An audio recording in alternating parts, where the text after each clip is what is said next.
This podcast is powered by Pelotonia. To learn more about our goaltend cancer, visit pelotonia.org or see the link in the show notes. And I'm just everybody that, that rode by, that's my dad, that's my dad, that's my dad, because on the back of my jersey, I have written all the names of the people I ride for. And right in the middle, it says dad. And so, I want to make sure if they're riding past me, they see his name on my back, and then I could say that's him in the Survivor jersey ahead of me.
So I am in marketing. I work at Huntington. I've worked in financial institutions in the past and have been doing this for most of my career.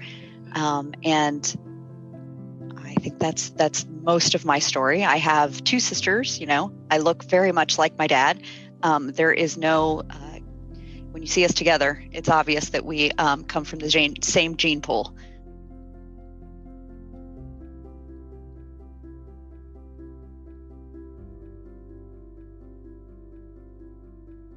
And she said it. I'm a father. I'm a father of three daughters, and that's a challenge, of course. But I'm blessed with three of the most beautiful and talented and wonderful women you could ever imagine. And the best part is that they're all close to each other. They're close to their mom, and they don't listen to their dad at all anymore. So it's been a pleasure. I'm now retired. But I spent most of my life in a retail career. I owned a hardware store for a number of years. And after failing at that as an independent merchant, I went on to about 3 or 4 different other careers, worked in a variety of different places. Most recently, I worked for a commercial window treatment company. And it was while I was there that I was diagnosed. That led to my retirement. I think I probably had symptoms maybe 3 or 4 months before I was diagnosed. Complained of back pain, of muscle pain. I thought I'd pulled muscles in my back. It happened initially right before my wife and I were scheduled to leave for Italy for a long-awaited vacation. I went to my doctor and I told him what was wrong. He didn't get a chance to diagnose me. I told him I'd strained my back. So he gave me, and I told him I was concerned that we were going to miss this trip to Italy. And so he gave me enough drugs that I could have gone to Italy with you'd have been fine. Broken bones, it wouldn't have mattered. Yeah. And then returned, went back to work. And one particular day I was in so much pain that I said, I can't work anymore. And my wife, who's a registered nurse, said, well, we're going to have to go to the emergency room. And I said, well, this is a good indication of how bad I felt. I didn't argue with her. First doctor, and bless his heart, I really, he was outstanding. They did the MRI and the CAT scan and the X-rays, and he came back and he said, we're not sure what you have. but you have one of three things. I can't remember the other three, but multiple myeloma seemed like the best one of the three. Well, I remember Mom calling me and telling me that you were in the hospital and that you had kidney failure. And that's what I remember, because as someone who is not in the medical community, and I say this because everyone in my family besides me and Dad are nurses. So when you say kidney failure, that's bad. Any organ failure is bad, right? Bad. So I was immediately upset. And you were probably at that point very drugged up. But that was what I remember, the first kind of awareness that this was a bad thing. You know how I got into kidney failure was because I was overdosing myself with ibuprofen. I learned that the mortality rate 2 years out was 50%. Well, that's not accurate anymore, but that's what I learned. So I started thinking, well, I've got 2 years, maybe. Kidney failure took me to the emergency room. Okay, so kidney failure took you to the emergency room, and then you ended up getting diagnosed with cancer. They pretty quickly, and of course, if you look at the X-rays, you or I, well, maybe you would, Joe, but I don't.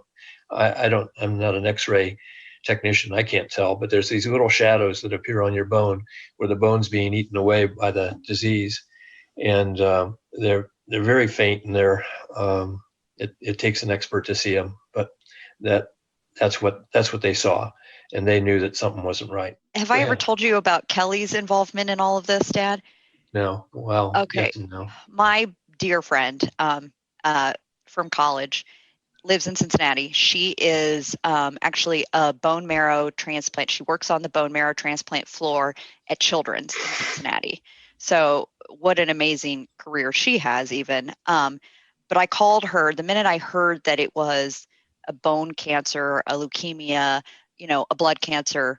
I immediately called Kelly and I said, okay, tell me what you know.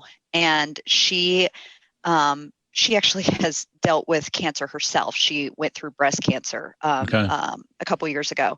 So I called her. Dad has multiple myeloma. I don't know what that is. What can you tell me? And she calls me and she goes, you'll notice in my story, there's a lot of serendipitous moments. And I feel like this was one of them because I called Kelly and she said, well, multiple myeloma doesn't present in peds, so we actually don't know much about it. But she said, I actually just had to do a training class on it because it is a cancer. And so she said, I did just learn about it. She's like, I think there's a lot of good stuff that's being done. I think it's going to be okay. And so she told me what she knew, which was very helpful.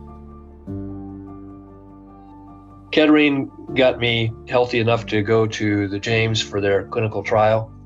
And that was where I met Dr. Benson, Don Benson. To this day, I call him the best doctor I've ever met. I really can't sing his praises highly enough.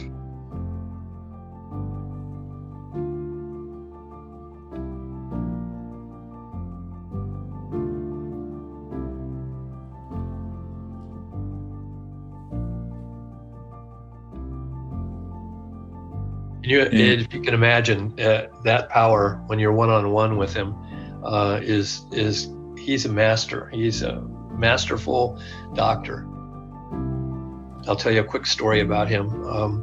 When I first was introduced to him, and I had been through 1 or 2 sessions with him, and so I decided to look him up online, at Ohio State, and check out his credentials.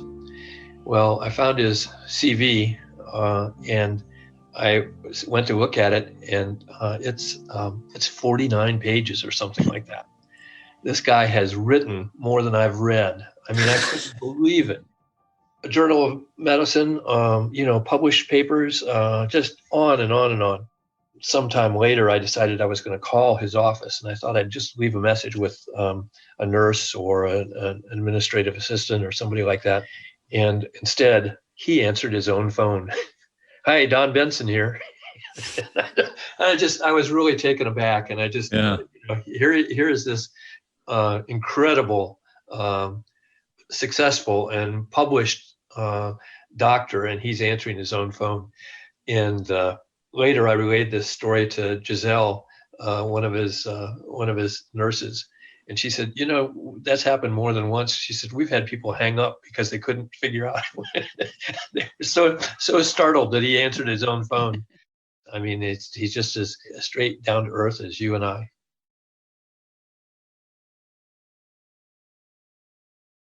I was initially diagnosed in January of 2017. Okay. And I underwent treatment at Kettering through the first 4 months of 2017. And then in May, I think it was in May, were my first experience with the James. And I wasn't sure whether they were going to admit me into their clinical trial or whether I was going to be transferred there. At that time, I was feeling pretty good. They gave me some mild chemo.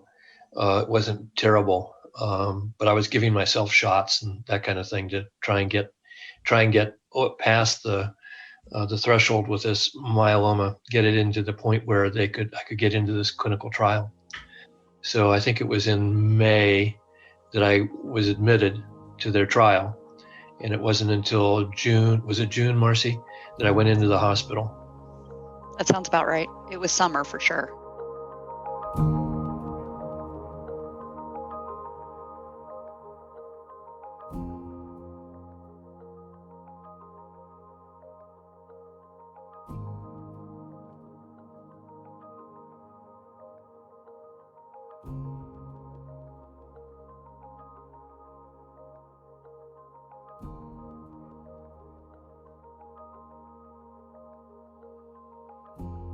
Oh, so many things.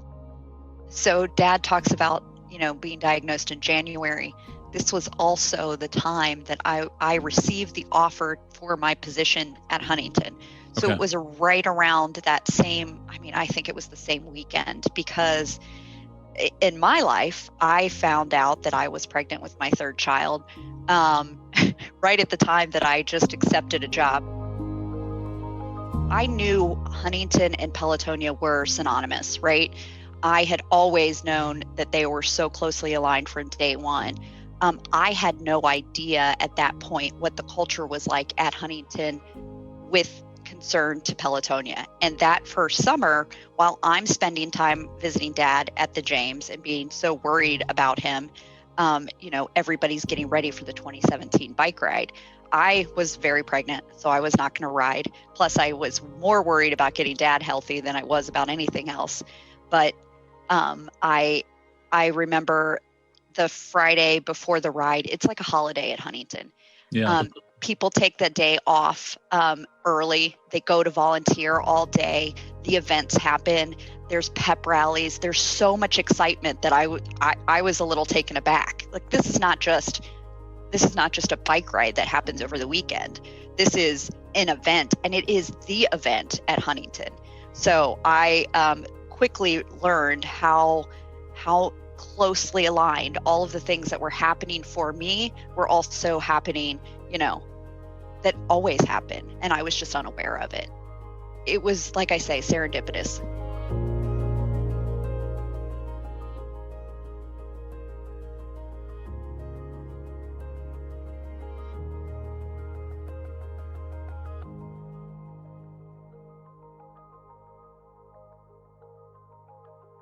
Well, it's rigorous. Every aspect of your life is controlled because they want to know exactly what works and what doesn't work, and so the steps are well defined. Before I came to the hospital, I was on a drug regimen. I was really not involved in that much chemo, but different drugs in preparation for that. And then when I went to the James, no sooner did I get there than they started to poison me. They have to poison you to make you better. Yep. And they gave me this massive dose of chemo, but then almost immediately gave me my own bone marrow back. It was what's called an autologous bone marrow transfer, where you actually donate your own bone marrow, and then after the chemo, you receive it back. You've had this massive dose of chemo, which just about wipes you out, just, completely saps any strength, any residual health that you've got. And then you wait while the bone marrow migrates to your bones and starts to produce new white cells.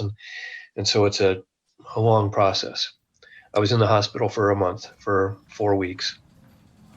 And then, of course, when you're actually in chemo and you're actually in treatment, you see people walking down the hall and everybody's walking with the requisite intravenous pole. You're following you with the pole and the fluids dripping into your body.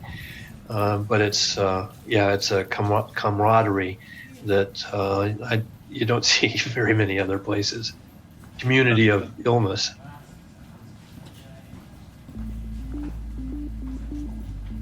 Yeah, there were times, Joe, when I was ready to say, just get me out of here. Whatever happens is okay with me. I just don't want to be here. Yeah. Get me out of here. I was blessed with huge support. I had all of my daughters were in and out of the hospital the whole time I was there. Everybody was, I think there are a number of blankets and other knit items that were the result of my being in the hospital. Isn't that right, Marci? Yes, we were crocheting. We were busy. We had to keep our hands busy, right? And I plastered a wall in the hospital room with cards and well wishes from friends and family. I was blessed. The drugs, the chemo, the care. I got to the point where they said I had 0.0000% residual disease. In terms of cancer, they'd never say you're cured. Yeah. But I was as close as you can get.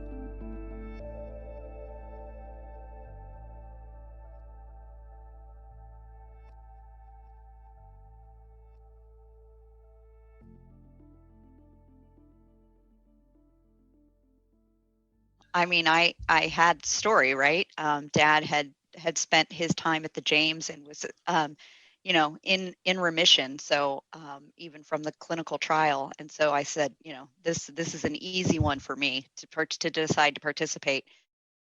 Started a letter writing campaign to all of my family and, all over social media asking to donate, because I think that was probably the most intimidating to me, was the idea of raising that much money. However, I could get behind it because it was 100% dedicated to the research. And I've seen the research do great things. Mom said she was in with me. So, of course, Mom and I had to split up our family lists so that we weren't targeting the same people for funds. Yeah, you weren't double dipping. Yeah. So luckily I had Huntington support, and Mom also rode under Huntington's Peloton as well. And then, of course, my husband, not to be left behind, said, I'm doing it too. I thought, oh, great. Now I've doubled my fundraising.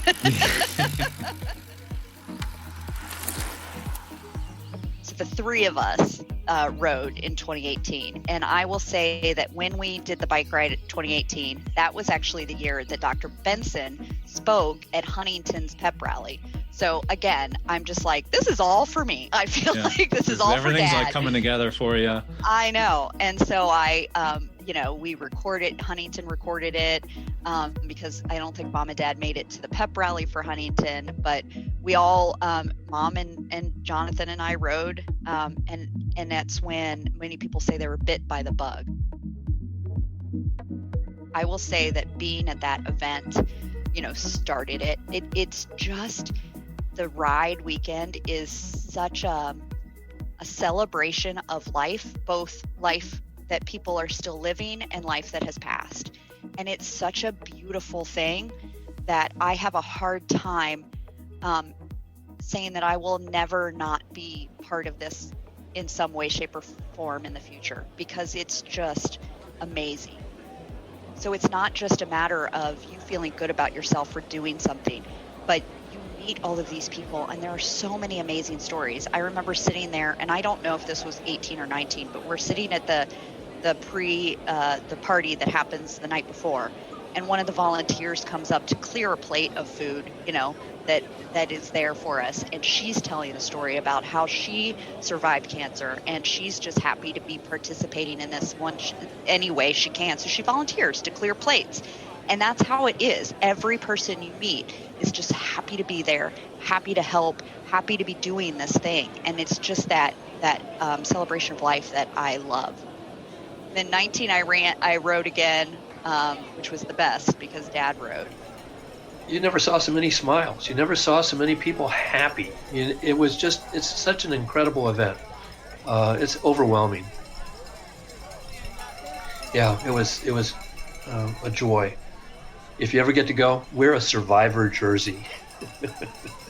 You get love. You're like a celebrity. Everybody. You're a celebrity, absolutely.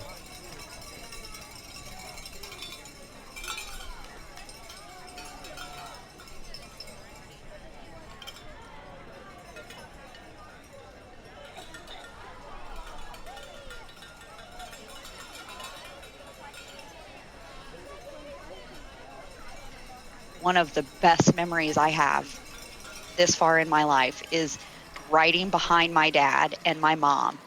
Rare that I get that time with them and just with them, because now I'm not competing with my kids' attention or my husband. And so that was just a unique moment for me, because here's Dad with his Survivor jersey right next to my mom. Jonathan had already gone ahead, and I'm just, everybody that rode by, that's my dad, that's my dad, that's my dad, because on the back of my jersey, I have written all the names of the people I ride for, and right in the middle it says Dad. And so, I want to make sure if they're riding past me, they see his name on my back, and then I can say that's him in the Survivor jersey ahead of me. That's why you went so slow, was so people could pass you, right? Oh yeah, Dad. My cheeks hurt at the end of that day because I was just smiling. Yeah. Smiled and smiled and smiled.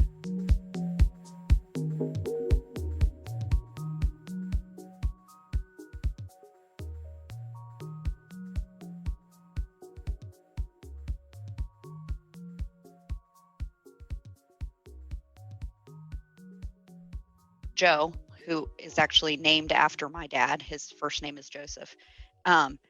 He was born in the middle of all this. So there's no way I can't think of this being a legacy that we need to keep funding so we can continue the research.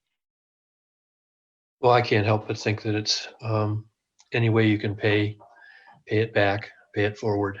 I'm incredibly grateful for my life, for having been saved by the folks at the James Kettering Hospital as well. I don't know how they sustain that. I don't know how they are able to do that, but they're doing something right. We need more of that, and we need to support that in any way we can.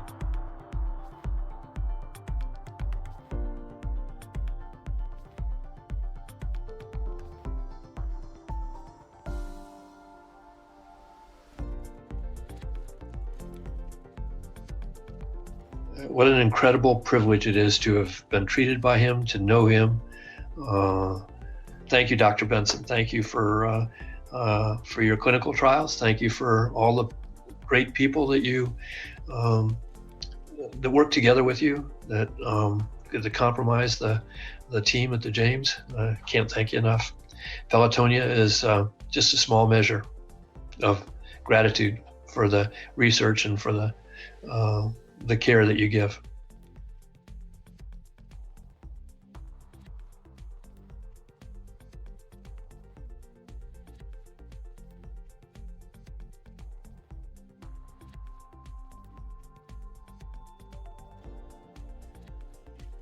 Newfound appreciation for the things that are really special. My daughters and my wife will all tell you I was a workaholic for most of my life. The most important thing was work and success. Not so much anymore. Of course, I've reached a point in my life where I can retire, and I do retire. Grandkids and children and the people in your life, a wholly different appreciation now. When you stop to think that it could all be gone, that you could leave all that behind. Yeah, it does give you a new appreciation for life, for every day.